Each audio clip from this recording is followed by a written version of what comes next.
Hello दोस्तों, आप सभी का स्वागत है आपके अपने यूट्यूब चैनल इम्पोर्टेंट स्टडी में।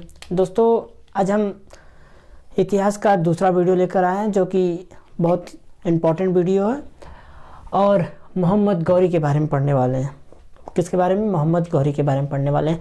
इसके पहले मैंने एक वीडियो बनाया है महमूद गजनवी पे, महमूद गजनवी पे बनाया है और उसके बाद उसी के अगला सीरीज़ जो है मोहम्मद गौरी का है। आज हम उस पर डिस्कस करने वाले हैं।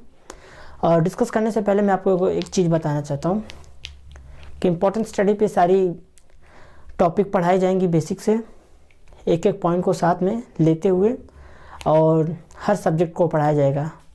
जैसे इकोनॉमिक्स हुआ, हिस्ट्री हुआ, हिस्ट्री में पूरी हिस्ट्री पढ़ाई जाएगी और ज्योग्राफी में दोनों ज्योग्राफी पढ़ाई जाएगी।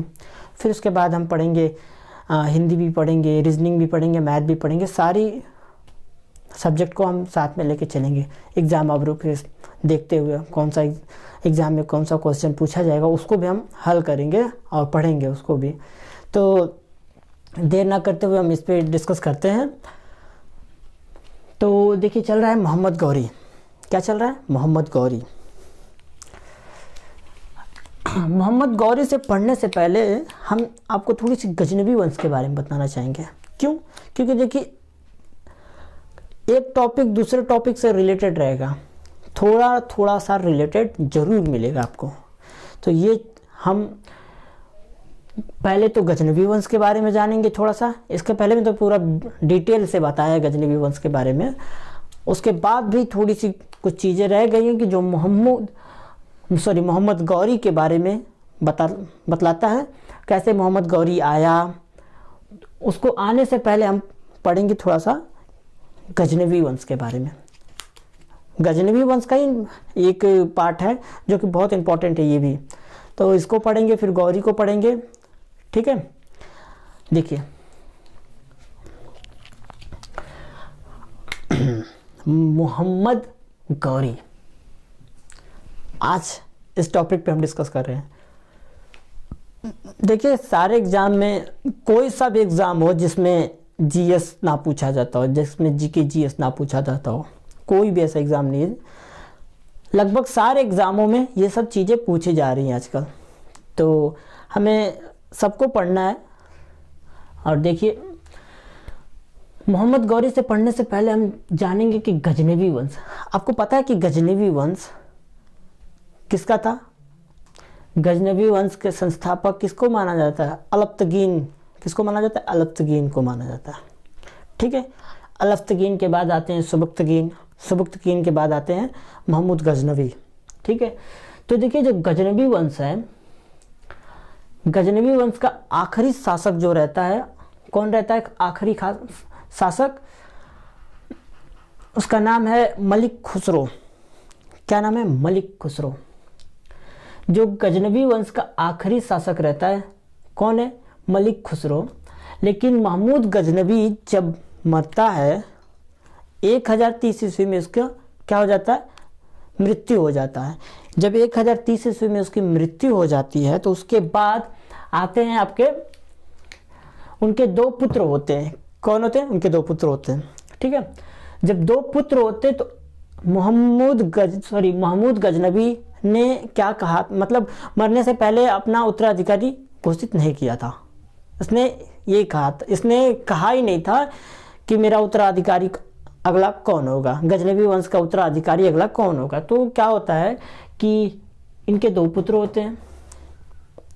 एक होता है मसूर और दूसरा होता है महमूद गाजी। कौन होता है? महमूद गाजी। इनका महमूद गजनवी रहता है और उनके बेटे का दूसरा नाम रहता है महमूद गाजी, जो सैयद, इनका सैयद है। ठीक है, ये तो नाम हो गया उनका। तो इन दोनों ने क्या किया? इन दोनों ने आपस में ना लड़ाई करना स्टार्ट कर दिया। इन दोनों ने आपस में लड़ाई करना स्टार्ट कर दिया उत्तराधिकारी पद के लिए, गद्दी पे बैठने के लिए इन्होंने लड़ाई करना स्टार्ट कर दिया। तो जब लड़ाई किया तो इसमें क्या हुआ कि मसूद जो होता है वो विजय प्राप्त कर लेता है, उसके बाद इनकी हत्या कर देता है। ये खत्म, इनका काम खत्म हो जाता है। फिर उसके बाद ये लगभग 10 साल तक शासन करता है। इनकी मृत्यु कब हो जाती है महमूद गजनवी की? 1030 ईस्वी में होती है मृत्यु। उनके बाद आते हैं इनका जो बेटा होता है ये 10 साल तक शासन करते हैं। फिर जब 10 साल तक शासन करते तो इनके भी बेटे होते हैं, कौन होते हैं? माधव। वो उनके ऊपर ना देखिए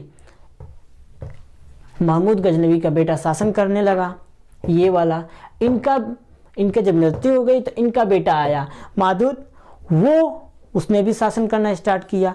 तो देखिए होता क्या, जो मलिक खुसरो होता है, हाँ, उसने भी शासन करना शुरू किया। ठीक है, फिर उसके बाद आपके इनके ऊपर इनका बेटा जो था इनके ऊपर अटैक कर दिया। तो इसका फायदा उठाते हुए किसने फायदा उठाया? जो बाहरी थे। अब क्या होता था, पहले क्या होता था ना कि आपस में गद्दी के लिए लड़ाई करते थे, आज भी होता है। जो चुनाव होना हो रहा है आपको पता ही होगा कि एक सीट के लिए कितनी प्रत्याशी उठे करते हैं। बहुत सारे प्रत्याशी एक सीट के लिए, एक सब पार्टी के से रहेंगे, 30-35 एक पार्टी के सदस्य रहेंगे, लेकिन सीट एक रहेगा, सब एकदम लगाए रहेंगे कि मुझे मिल जाए, लेकिन मिलता तो एक ही लोग को है। तो उसमें भी क्या हुआ कि इनका बेटा इनके ऊपर अटैक करने लगा, तो ये सिलसिला जारी रहा। ठीक है, तो मलिक खुसरो जो है गजनवी वंश का आखिरी शासक रहता है। ठीक है, आखिरी शासक रहता है। ये क्या होता है कि हाँ, इनके ऊपर ये ना जब आक्रमण होता है तो ये कहाँ भाग जाते हैं? गौर वंश जो, हाँ, अब गौर वंश पे धीरे धीरे आ रहे हैं। ठीक है, तो गौर वंश जो है इनके ऊपर आक्रमण करता है। कौन? मलिक खुसरो पे। जब मलिक खुसरो पे गौर वंश आक्रमण करता है तो ये भागकर कहाँ चले जाते हैं पता है? ये भागकर पंजाब चले जाते हैं। जब ये पंजाब चले आते हैं तो पंजाब में रहने लगते हैं, धीरे धीरे वहाँ पे शासन स्टार्ट करने लगते हैं। ठीक है, फिर अब आते हैं यहाँ तक कि गजनवी वंश के बारे में थोड़ा सा बता दिया। अब हम आते हैं गौर वंश के बारे में। गौर वंश, देखिए गौर वंश का कहा जाता है कि जो नींव डाली थी अलाउद्दीन, क्या नाम था? अलाउद्दीन जहासोज, इन्होंने ही डाला था नींव, इनको ही कहा जाता है गौर वंश के संस्थापक। लेकिन कई किताबों में लिखा गया है, कुछ किताबों में लिखा गया है कि जो गौर वंश का सही मायने से संस्थापक माना जाता है वो क्या बोलते हैं कि मुझे भी थोड़ी सी दिक्कत है, हाँ याद आ गया, वो आदिवासी थे। कहाँ के? अफगानिस्तान के आदिवासी थे। ठीक है, उन्होंने ही गौर वंश की स्थापना की थी। तो देखिए शासन गयासुद्दीन गौर, देखिए हाँ, इसमें ना जो गयासुद्दीन गौर कौन था? मोइजुद्दीन मोहम्मद गौरी का, अब मोहम्मद गौरी पे हम धीरे धीरे आ रहे हैं। ठीक है, मोहम्मद गौरी का भाई था। कौन था भाई? गयासुद्दीन गौर। ये गयासुद्दीन गौर बड़ा भाई था मोहम्मद गौरी का। अब मोहम्मद गौरी छोटा भाई था, लेकिन इन दोनों में बहुत गजब का रिलेशन था, भाई थे इन दोनों में। एक नंबर जैसे बोले बहुत ज़बरदस्त इन लोग का संबंध था। ये छोटा भाई बड़े भाई को बहुत ज़्यादा जान मान देता था, उसको कुछ होने नहीं देता था।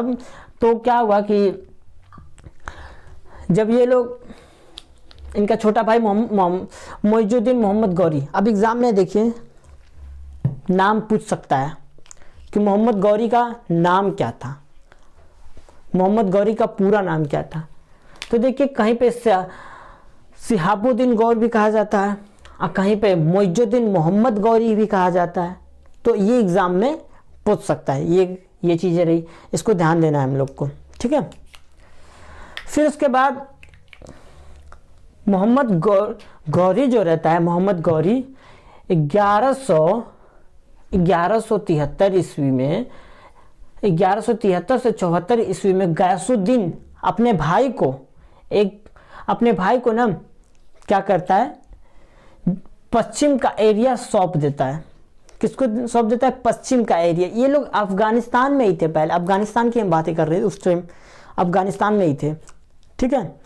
तो जो गयासुद्दीन जो था मोहम्मद गौरी का बड़ा भाई था, तो मोहम्मद गौरी ने क्या किया कि उसने उस जगह को, पश्चिम की जगह को विजय प्राप्त कर लिया था।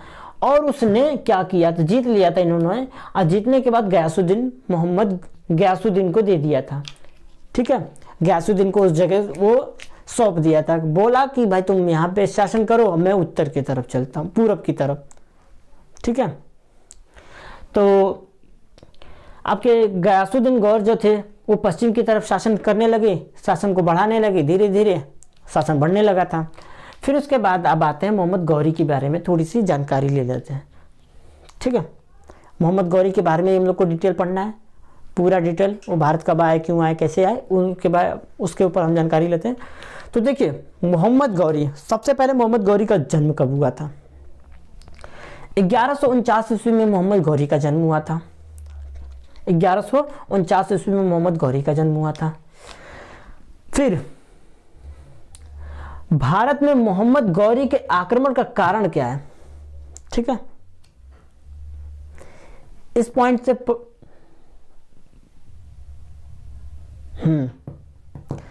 तो मोहम्मद गौरी का भारत में आक्रमण का कारण क्या था?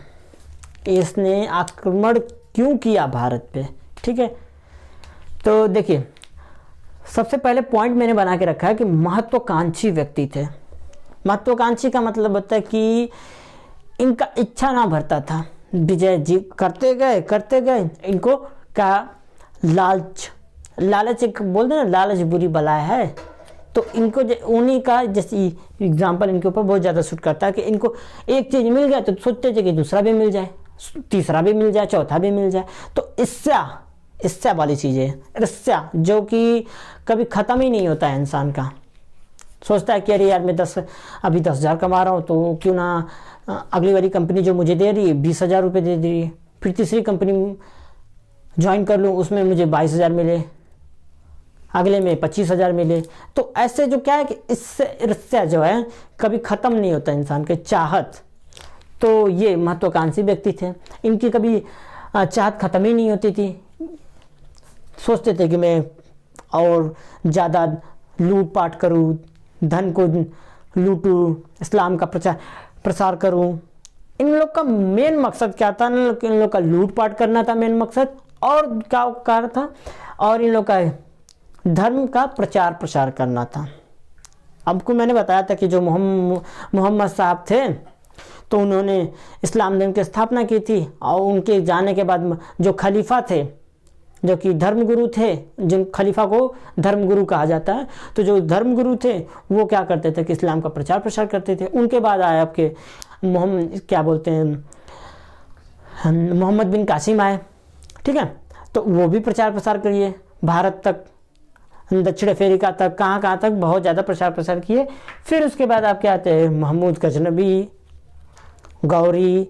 तो इन लोग का काम था कि इस्लाम का प्रचार प्रसार करना, ठीक है। मेन मकसद यही था, और धन को लूटना था, शासन करना था। तो देखिए पहला तो ये हो चुका, पहला क्या हो गया, ये महत्वाकांक्षी व्यक्ति थे, मैंने बता दिया। दूसरा क्या था, गजनी वंश के साथ वंशानुगत 17 चल रहा था। देखिए अब क्या होता है, मैंने आपको बताया था कि जो गजनवी वंश के आखिरी शासक कौन थे? मलिक खुसरो, जो कि भागकर भारत चले आते हैं, ठीक है। भागकर भारत चले आते हैं तो गौर वंश के जो लोग थे इनके ऊपर आक्रमण किए थे, ठीक है। इनके ऊपर आक्रमण किए थे तो ये जो मलिक खुसरो तो भाग कर चला आया था भारत में, भारत के पंजाब में चला आया था। तो देखो उस टाइम पाकिस्तान नहीं था, सब बहुत बड़ा देश था अपना पाकिस्तान, सब उसको मिला तो बहुत बड़ा देश था। पाकिस्तान में मुल्तान पड़ता है, मुल्तान जो पाकिस्तान का सबसे बड़ा, 7वां सबसे बड़ा शहर माना जाता है, ठीक है। तो ये चीज़ें हैं। फिर उसके बाद हम इसको बारे में बता दिए कि इनका वंशानुगत चल रहा था, दुश्मनी चल रही थी, ठीक ठीक है, इसका मतलब मोटी मोटा यही चीज़ें समझिए कि ये चीज़ें चल रहा था किस पे, मोहम्मद गजनवी का मलिक खुसरो से चल रहा था, गौर वंश का मलिक खुसरो से चल रहा था, मोहम्मद गौरी का। तो फिर होता क्या है, ये भागकर तो चले आते हैं भारत में, तो इनके साथ शत्रुता चलता है। फिर तीसरा क्या था इनका, धन लूटना, धर्म का प्रचार प्रसार करना। मैंने अभी थोड़ी देर पहले बताया कि धर्म का लूटना था इनका काम और धर्म की प्रचार प्रसार करना था। ठीक है, यहाँ तक की पॉइंट आप लोगों को आई होप कि क्लियर हो चुकी होगी। देखिए एग्जाम में क्वेश्चन किस प्रकार से पूछे जाते हैं, एग्जाम में कैसे क्वेश्चन पूछेगा कि पूछ देगा कि एसएससी छोटे छोटे एग्जाम में कि मोहम्मद गौरी का जन्म कब हुआ था। ठीक है, ये चीज़ें पूछ देगा। फिर पूछ देगा कि भारत पे आक्रमण का कारण क्या था। ठीक है, ये क्वेश्चन हो जाएगा। अब हम आगे बढ़ते हैं, इस पे हम बहुत सारे क्वेश्चन करवाएंगे। मैंने मिडावल हिस्ट्री के जितने भी पढ़ा दिए पोर्शन मिडावल हिस्ट्री के, हम उस पर क्वेश्चन कराने वाले हैं जल्दी, उस पर क्वेश्चन जल्द कराएंगे। मैंने क्वेश्चन लिख के भी रखा है, कैसे क्वेश्चन बनते हैं। ठीक है, उसको लिख के रखा है और उस पर हम डिस्कस करेंगे एक दिन। देखिए सबसे प्रथम बार भारत पे आक्रमण, सबसे प्रथम बार जैसे गौर वंश ने सबसे पहली बार कब किया था, कब किया था, तो फर्स्ट आक्रमण उन्होंने मुल्तान पे किया था। मैंने बताया अभी मुल्तान कहाँ पे पड़ता है, पाकिस्तान में पड़ता है, पाकिस्तान का 7वां सबसे बड़ा शहर माना जाता है। फिर इन्होंने फर्स्ट आक्रमण तो हो गया, फर्स्ट पॉइंट ये हो गया। और दूसरा क्या था कि 1178 ईस्वी में गुजरात पर आक्रमण किया था। ठीक है, 1178 ईस्वी में। ये चीजें देखिए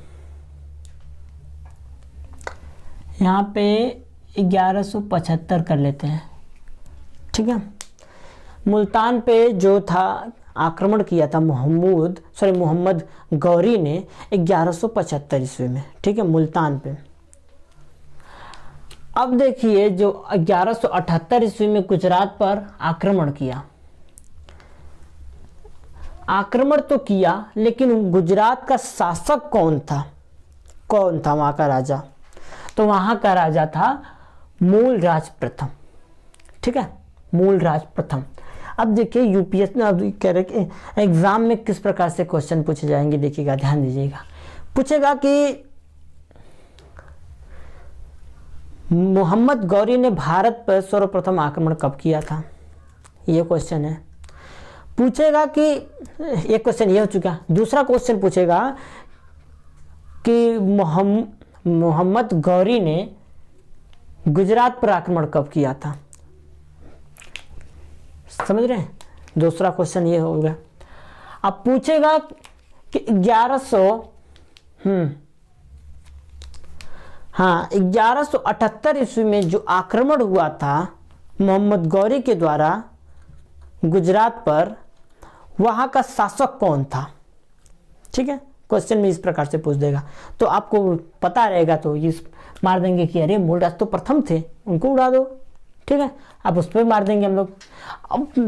अब और क्वेश्चन क्या पूछेगा, अगला क्वेश्चन पूछ देगा कि जो मूलराज प्रथम था वो किस वंश से था, मूलराज प्रथम। तो आपको पता होना चाहिए कि चालुक्य वंश से। अगर आपको याद रहेगा तो आप फटक से मार देंगे ऑप्शन में। ठीक है, ये रहा जो मूलराज प्रथम था, ये चालुक्य वंश का राजा था। ठीक है, आइए फिर मोहम्मद गौरी के बीच इन लोग का लड़ाई स्टार्ट हो जाती है। तो इसमें क्या होता है कि प्रथम बार मोहम्मद गौरी यहाँ पे हार जाता है। ठीक है, यहाँ पे देखिए लिखा है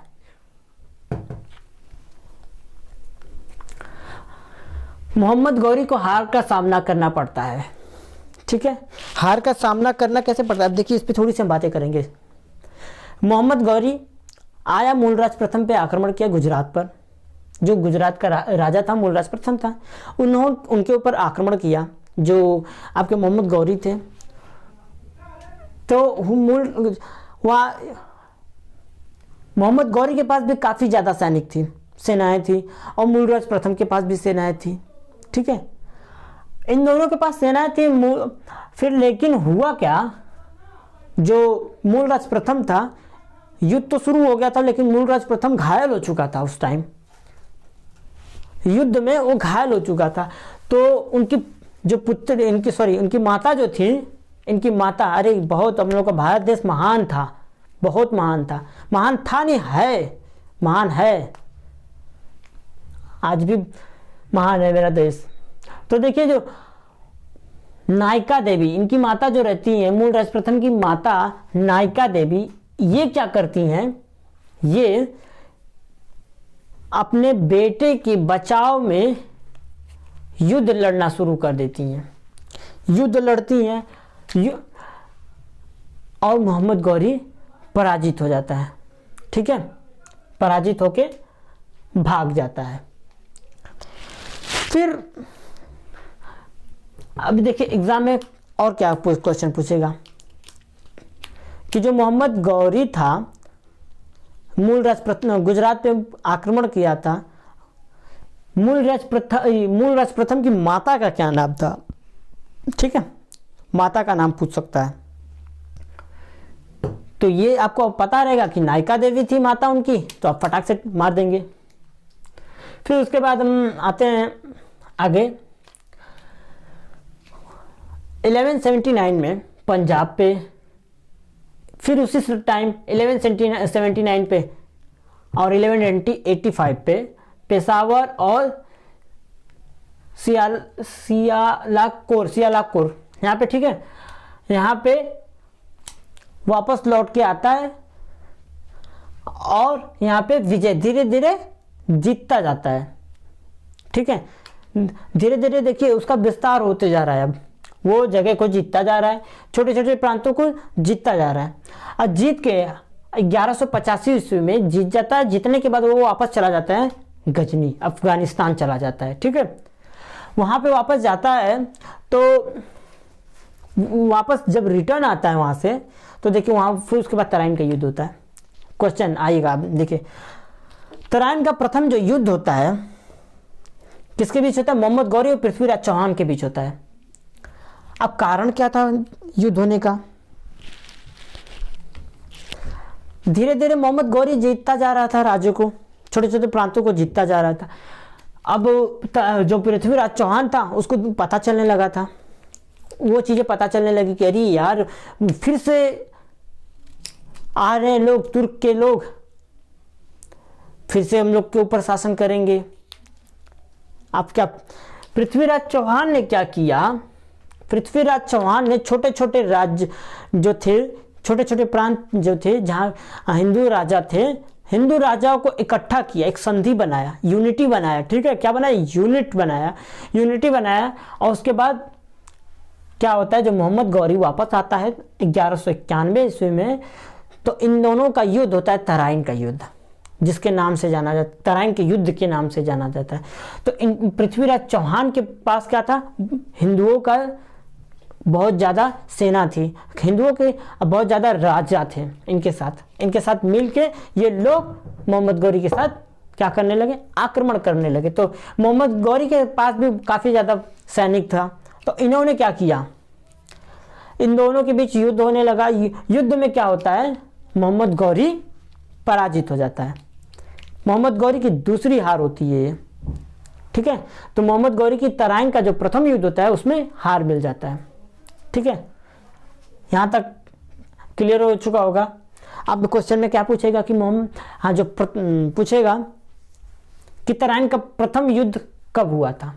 ठीक है, तराइन के 3 युद्ध होते हैं। पूछेगा कि तराइन का प्रथम युद्ध कब होता है, आपको पता रहेगा कि 1191 ईस्वी में होता है, तो आप फटाक से टिक लगा देंगे। दूसरा क्वेश्चन क्या पूछेगा कि तराइन का प्रथम युद्ध जो हुआ था वो किसके किसके बीच में हुआ था। समझ रहे हैं, बहुत ज्यादा गजब की क्वेश्चन पूछेंगे सब। आप किसके किसके बीच में हुआ तो आप बता देंगे।